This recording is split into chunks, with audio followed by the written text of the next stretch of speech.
All three countries face many common challenges and will mutually benefit from today's historic agreement, the statement read. By uniting two of America's closest and most capable partners in the region, something which said could not be done, this deal is a significant step towards building a more peaceful, secure, and prosperous Middle East, Trump said while announcing the news at the Oval Office. Now that the ice has been broken, I expect more Arab and Muslim countries will follow the United Arab Emirates lead. The president said the deal was the biggest step towards peace in the region in the past 25 years. Everybody said this would be impossible, Trump said.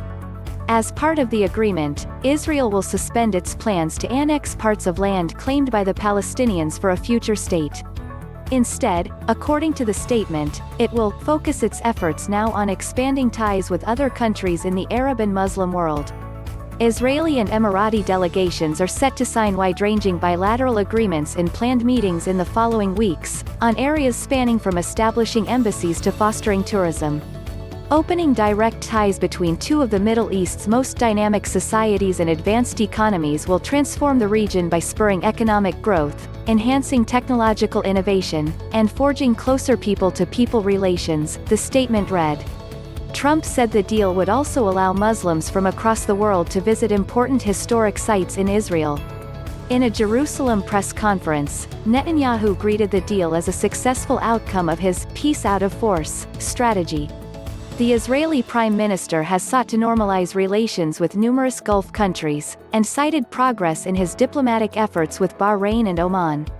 Netanyahu also said the agreement includes plans to launch direct flights between Tel Aviv and Abu Dhabi, as well as securing Emirati investment in Israel's search for a coronavirus vaccine. Perhaps anticipating pressure from the Israeli right, Netanyahu insisted the deal only entailed a temporary suspension of annexation and that his plans to apply Israeli law to areas of the West Bank have not changed. Years in the making. In a news conference Thursday evening, Trump was pressed on how long Israel would hold off on annexation. His answer indicated that annexation may eventually take place. "We prioritize peace over the sovereignty movement," Trump said. "It's not off the table.